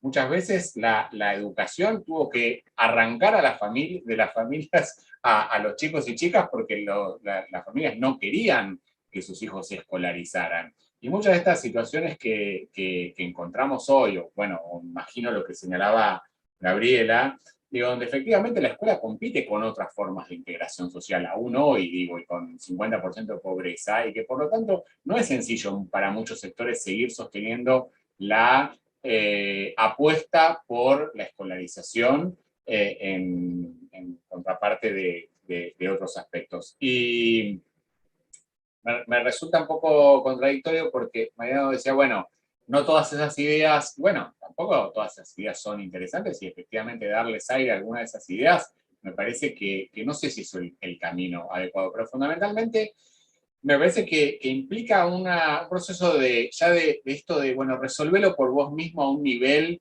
de detalle que lleva un poco al colapso de las relaciones sociales, en el sentido de voy a contar una diferencia. Hoy en la reunión en la escuela de uno de mis hijos y era, bueno, no anda la pizarra y que las familias la protesten. Bueno, no, el Estado tiene que garantizar que la pizarra funcione y la infraestructura tiene que ser y no estoy hablando de una infraestructura básica, ¿no? Estoy hablando de cuestiones que hacen a determinados procesos, y no estoy hablando de una escuela pública situada con muchos deterioros de su infraestructura, sino una escuela pública que tiene pizarras, por ejemplo, lo cual marca una diferencia. Y por último, y cierro con esto, cuando estoy extendiendo mucho, también está muy instalado esto de que la clase media abandonó la escuela pública, y yo diciendo mucho con eso, Mariano, me parece que hay una mirada muy porteñocéntrica de eso, porque es muy claro para la ciudad de Buenos Aires, donde se resuelve vía otras formas bueno, la escuela, la salud, muchas cuestiones. Ojalá fuera tan sencillo. Me parece que es mucho más complejo porque hay escuelas privadas de ciertas características, escuelas de gestión estatal de otras características, y los procesos de desigualdad son mucho más complejos que antes, donde no está tan clara esa diferenciación y estamos como poniendo una serie de presupuestos demasiado porteños para lo que es una realidad del país bastante más diversa, ¿no? Ahora, si nos detenemos solamente a discutir la ciudad de Buenos Aires, sí me parece que hay un problema grave de hiperfragmentación de la oferta educativa, el grado de hiperfragmentación de la ciudad de Buenos Aires está hace 30 años con el mismo nivel de... Por eso, digo, no es una cuestión que... Pero, que por ejemplo, de los últimos años. La provincia que más privatizó la educación en los 2000 fue Catamarca. Mucho más que hoy. Sí, claro, bueno, pero entonces es un fenómeno nacional. Pero digo, ahí es interesante. Un fenómeno nacional muy importante. Me parece que es importante. Por ejemplo, en el Chaco no, pero digamos los datos. Pero digamos los datos. 2003 y 2018, en el Chaco, entre 2003 pero Mariano, disculpa. El crecimiento de la educación primaria se explica por la escuela privada, en el Chaco. Bien, Mariano, pero decir que la clase media manda a sus hijos a la escuela privada es de una falsedad absoluta, porque no toda la clase ¿cómo media falsedad? manda a Es la EPH. Bueno. Fíjate los quintiles de la EPH a dónde van. ¿No? Pero por supuesto que si uno mira hay migración. Por supuesto que hay personas de clase media y clase media alta que mandan a sus hijos a escuela pública como vos, minoría. O varios, bueno, pues. No, bueno, sí, yo también conozco a muchos, pero los datos dicen que son minoría. Los datos. Lo mismo que hay muchos pobres que van a escuela privada, que van a escuela parroquial. Por supuesto. Y ahí hay una migración importante también. No, me parece que es muy importante. Ahí hay una migración importante. No sobre la percepción de que si mis amigos van a una escuela pública, no van a una escuela pública. No, pero te lo estoy diciendo con datos también. Miremos los datos a nivel nacional. Estoy diciendo que en el Chaco, entre 2003 y 2018, el crecimiento de la educación primaria se explica por el crecimiento de la educación privada en un 100%. Entonces, bueno, voy a tener que ir a mirar Chaco. Heliocentrismo estamos hablando. En otros lugares no es así, digo, para los datos de secundaria, que es lo que yo la única provincia que tuvo un crecimiento importante de la escuela pública es Santa Cruz. No sé muy bien por qué. El resto es todo privatización de la educación, en todas las provincias. El caso de Tucumán, el caso del distrito Yerba Buena, el caso de Cipolletti en Río Negro. Son casos impresionantes de cómo se hizo pelota la educación pública. Por supuesto que eso no quiere decir que no haya gente de clase media que mande a sus hijos a escuela pública. ¿Todo bien? Yo creo que ahí hay algo más complejo, que bueno, que también hay una cierta idea de aspiración social que se logra únicamente a través de cierta privatización de algunos aspectos de la vida. Puede ser, entonces, ahí la educación no tiene mucho para hacer, digamos, porque si hay algunos procesos que... ¿Cómo lo tiene mucho para hacer? Digo, si la aspiración... Tiene mucho para hacer, es poner en valor la escuela pública. Sí, por supuesto, esa es la política educativa. Bueno, entonces tiene mucho para hacer la política educativa. Pero ahí es donde falla la política. En un paper que te recomiendo, que escribimos con Mauro Moschetti y Bernico Botán, encontramos 8 explicaciones académicas sobre la educación privada. En una de ellas es la que vos señalás, hay 7 más. Pero a mí me parece que eso es un dato de la realidad, no se puede negar. Yo creo que no lo niego, yo lo matizaría, no lo niego. No lo digo, pero en cuanto a qué lo matizaría, me está diciendo que es porteño céntrico, te estoy dando casos de que creció en 23 de 24 jurisdicciones. ¿Cuál es? No entiendo que... Bueno, pero vos estás planteando, la ciudad de Buenos Aires sí tiene mitad y mitad, por supuesto que tiene un problema muy grave. Digo, no es lo mismo. Y el Gran Buenos Aires...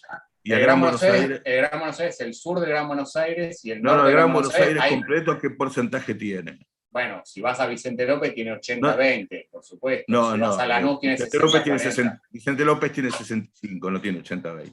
Tiene bastante más, pero bueno, habría que verlo. No. Bueno, Pedro...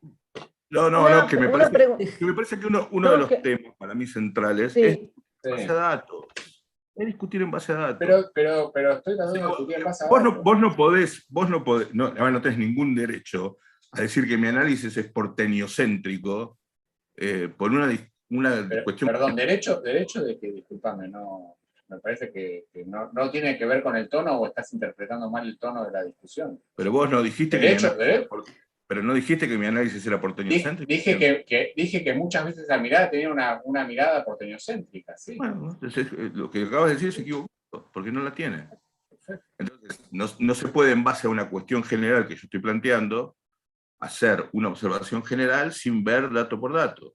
Por ahí, si vemos dato por dato, realmente estoy haciendo un análisis porteñocéntrica, pero veamos dato por dato. Te digo, en secundaria tenés un 70-30 en el país. Estoy hablando en general, estoy hablando en general, sobre todo bueno, en el caso de la escuela primaria, donde la pérdida neta de alumnos en la escuela pública fue brutal a partir del 2002. Brutal. Nunca había pasado en la historia argentina. Nunca había pasado que la escuela pública pierda alumnos y la escuela privada gane alumnos en todo el país, excepto Santa Cruz, en todas las provincias. Pero igual, déjame volver, perdóname Pedro que te interrumpí, pero yo quiero volver a los puntos, al punto anterior respecto de las familias. A mí me parece que es un punto muy importante. Primero, yo creo que nosotros no estamos en condiciones de decir si lo que puedan expresar la movilización popular me gusta más o me gusta menos. Yo no tengo una visión de ese tipo. Yo creo que la movilización popular uno la apoya si la entiende genuina, y si no, no la apoyará. Pero me parece que la gente tiene derecho a movilizarse. Y a movilizarse en términos de política educativa, no hacerse cargo de la pizarra de su escuela, que habría una tercera opción también, Pedro, para tu pizarra, que es que los padres pongan unos mangos y la arreglen, pero bueno, como se hacía antes. Hay varias opciones más, pero digo, me parece que la se cooperadora, digamos, hay otras funciones. Sí, la cooperadora, la rifa, o hacer una colecta, una suscripción, como decía Sarmiento. Mi punto es que la movilización popular es muy importante. Y yo creo que es una de las pocas cosas que podría romper esta situación de colapso en la que estamos. Yo entiendo que efectivamente no es la solución, no es la panacea. No estamos hablando de movilización popular para la escuela determinada, sino es como ni una menos. Por eso lo comparé con una movilización general, una movilización social de la puta madre, donde podamos salir a la calle a reclamar que la dirigencia política se ponga las pilas y haga lo que corresponda. La dirigencia política, la CGT, la CTA, las centrales empresarias, las iglesias, si querés, las universidades, si querés, que logren masa crítica para que las cosas cambien. Ese es mi punto. No estaba hablando de que vayan a una escuela o a otra a pedir unas soluciones o no. Me parece que es inconducente, pero sí me parece que el pueblo tiene algo para decir de la situación en la que estamos, y me gustaría que eso pueda pasar. Hoy yo no veo al día de hoy no veo ninguna chance de que eso suceda, pero me gustaría militar para que efectivamente eso sí suceda y tengamos una herramienta de cambio social de abajo para arriba. Yo me quedé pensando con algo que igual creo que vamos a ir cerrando, pero me acordé de las clases que tuvimos no hace mucho tiempo atrás, menos de un mes, Mariano, sobre pensar en realidad en futuros de la educación, pero lo que traigo acá es esto de lo que vos hablabas un poco del peso que tiene la escuela como función también de cuidado y de protección, me parece, y el peso que tiene como para brindar también lo que tiene que ver con el conocimiento, con los aprendizajes. A mí me parece que, yo no sé si todavía, con respecto a lo que vos decís de la movilización social, por ahí me equivoco y les pido disculpas si me pueden corregir, como lo dije antes, pero a mí me parece que no sé si estamos tan conscientes, si somos tan conscientes, la sociedad es tan consciente de lo que está pasando a nivel social, a nivel del problema social que tiene la educación. No sé si fui clara, perdón, porque me trabé con social y educación. Si somos conscientes de lo grave que está la educación, de los problemas serios que hay, de que haya chicos que abandonan el secundario, que no haya motivación por continuarlo. Sí, tenemos más matrícula, hay más chicos anotados, pero no, ¿cuántos son los chicos que terminan? Bueno, en el informe de Argentinos por la Educación justamente fue un tema que se tocó hace un par de semanas. Me parece que todavía no somos conscientes como familias de lo importante que es la educación para nuestros hijos. Entonces, ahí es donde se me hace difícil cómo trabajamos para concientizar eso. Creo que se perdió, y eso lo hablamos bastante en lo que tenía que ver en los encuentros anteriores, cuando fue la época de la pandemia. Una de las cosas que hablábamos era la pérdida de la confianza. Parece que eso está pasando. Entonces, yo mando a mi hijo al colegio, bueno, no yo, estoy poniendo como ejemplo cualquiera, lo mando porque necesito ir a trabajar y no sé si me interesa tanto, pensando así en voz alta y fantasiosamente, no estoy diciendo que es algo que si piense yo, por las dudas lo aclaro, porque tengo que salir a trabajar y lo tengo que dejar en algún lado. No sé si es muy loco lo que estoy diciendo. Es como que no siento que a la gente cuando yo hablo dicen todos que sí, que sí. Me acuerdo una charla que hubo hace unos años en la Ditela y le preguntaron, todos vamos a decir que nuestro hijo va al mejor colegio y que tienen los mejores profesores. Por suerte tiene la suerte de que le pase eso. Pero cuando hablamos de la educación en general, no, la educación no sirve, todo no funciona. No hay como, no sé, no hay una conciencia sobre eso. No sé si soy clara, como que no hay un sentimiento de toda la sociedad de que la educación es importante. Diana, la verdad es que a veces confundimos Puede ser el... que yo confunda mucho. No vos, digo, pero cada uno tiene, por supuesto, interés por la educación de sus hijos, de su familia, tiene cosas para decir sobre la escuela a la que va su hijo y verá quién se las dice, pero la demanda colectiva, digamos, sobre asuntos educativos exige un procesamiento de esos intereses, esas miradas, esas perspectivas, para convertirlos en política educativa, porque el problema de la educación es el problema masivo. Yo tengo que tomar unas medidas que tienen que tener un alcance, ¿sí?, que es el de todo el sistema escolar. Estamos hablando de 63.000 instituciones, 11 millones de alumnos y alumnas. En esa escala no se le puede pedir, por supuesto, a una familia que piense. Ahora, si no piensa en esa escala, no significa que no le interese la educación. Claro que es casi el interés más cotidiano, lo hemos visto en la pandemia. Lo que generó en las familias, en los padres, el nivel de reflexión y las dificultades de que no hubiera escuela. Ahora, ¿de quién es la responsabilidad, digamos, de convertir ese interés en unas políticas tales que sean capaces de producir para el conjunto, para una masa, unos ciertos efectos? Porque además, no nos olvidemos que, como ha dicho Dubé, abrazamos la desigualdad también. Totalmente. Entonces, cuando yo quiero convertir mi propio interés acerca de la educación, mi perspectiva cotidiana a través de la educación de mis hijos o de lo que sea, en política educativa, tienden a ser contrarias a lo que pensamos que deberían ser políticas que produzcan más igualdad. Entonces, ahí lo que, en todo caso, ojalá hubiera grandes movilizaciones populares en torno a la cuestión de la educación, pero eso no exime a la política educativa de su obligación, y si es posible, sobre la base de un conocimiento experto, yo quiero defender el conocimiento experto, sobre la base de un conocimiento, en convertir ese interés en una política para el conjunto. Nadie está pensando, yo quiero la mejor educación, o sea, más que retóricamente, yo quiero la mejor educación para mis hijos. Y está muy bien, pero esa no es la responsabilidad de la política ni la responsabilidad de la familia. La No, totalmente de acuerdo.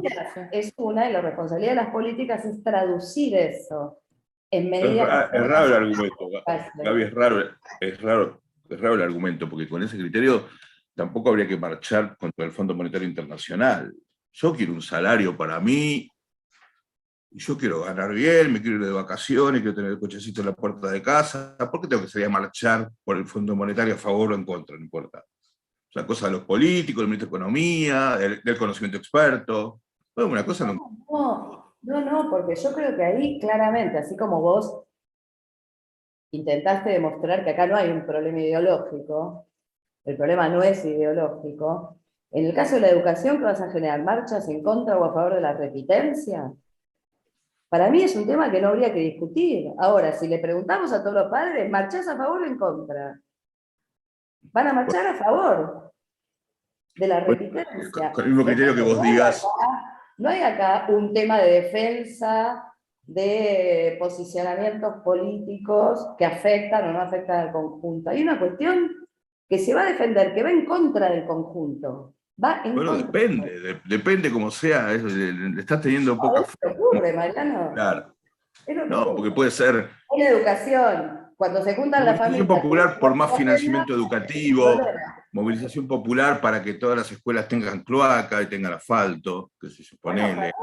Ojalá. Eso también son algunas cuestiones pedagógicas, que los chicos lean de corrido en 5º grado, qué sé yo, no sé, se me ocurren varias cosas que en algunos casos pueden ser más controversiales que en otras, pero medio parecido al Fondo Monetario Internacional, o sea, son demanda a la dirigencia política, en tanto ciudadano, y el pueblo tiene todo el derecho del mundo a movilizarse en función de lo que cree correcto. Nadie está objetando ese derecho. Yo quiero aclarar esto también, porque estoy de pronto en esta pantalla y no me gustaría estar escuchando que se defienda el derecho popular a movilizarse. Nadie lo está cuestionando.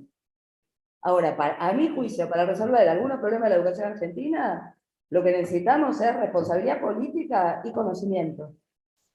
Bueno, eso, responsabilidad política no hay. No está en contra de la movilización popular. Ahora lo único que... Pero de hecho, a ver, en muchos barrios la gente se moviliza para pedir una escuela, digo, cuando fue el Conectar Igualdad, los chicos no les llegaban en algunas escuelas y se movilizaban al consejo escolar para pedir que les dieran las Conectar Igualdad, los centros estudiantes se movilizan, o sea, no es que no hay movilización, por supuesto que hay de distintos grados y de diferentes actores, a veces nos gustan más, a veces nos gustan menos, padres organizados que vos traías también, Mariano, ha puesto y ha hecho mucho en el debate, más allá de que junto con vos también me he peleado y discutido bastante con ellas y ellos. Así que, pero digo, me parece que hay un grado de movilización que quizás no está dirigido a los grandes problemas centrales que veníamos planteando, que planteaste vos o que discutimos, digo, sino que pasan por cuestiones elementales.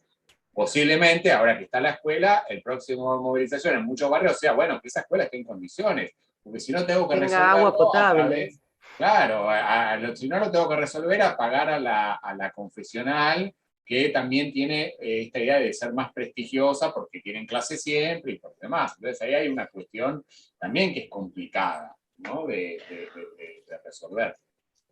Bueno, yo no puedo estar más que lo que nos debe apasionar el tema y lo que nos importa, creo que quedó sumamente reflejado en este encuentro, con la pasión que se defendió. Me parece que eso es lo que rescato y lo que valoro constantemente, y me parece que tenemos que poner más este tipo de lugares en donde podamos hablar, aunque estemos en desacuerdo y hay muchas cosas que por ahí no acordemos, volviendo a los acuerdos, a todo lo que hablamos, hay mucho para construir y salieron cosas que me parece que sumamente interesantes para poner, pensarlas, y supongo que toda esta semana, la semana que viene, pues esta semana ya se acaba, me sentaré a mirar este encuentro y a ver cada una de las cosas que de las cosas que se hablaron y de las reflexiones que se hicieron,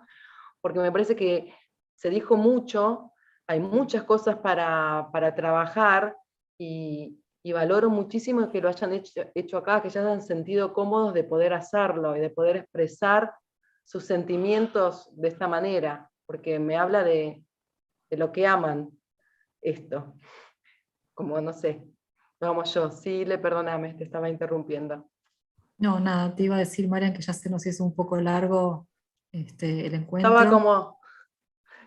Muy bien, Ile, gracias. Sí, y hay que ir cerrando. No sé si, me parece que más que acuerdos, quedamos con, o menos incómodas con el desacuerdo, todas y todos. No sé ahora si necesitamos acuerdos o no, pero sí que se necesita seguir hablando y seguir haciendo una conversación pública. Me parece que eso sí falta bajar un poco la conversación a la sociedad en general. Ojalá que este tipo de espacios puedan servir, y nuevamente gracias a todos por haber participado hoy, y a ver si quedaba hasta tan tarde. Ay, gracias, gracias. Estoy muy, muy, muy contenta. Gracias, y espero, no sé, en otro momento volver a citarlos, porque me parece que esto es tomo uno, como le digo a veces a Mariano cuando da las clases o cuando hablamos con... Hay una clase tomo uno, después tomo dos, porque Sí, da una primera para parte hablar. de la cual hacer Sí, después para seguir desde acá. sí, sí, totalmente. Bueno, Gracias gracias a todos Gabriela, y Mariano, Cecilia, Pedro, No, Ricardo. gracias. Muchas gracias. buenas Gracias a noches. todos. Muchas gracias a todos. Gracias, Gracias y buenas noches. Buenas noches. Gracias, Sile.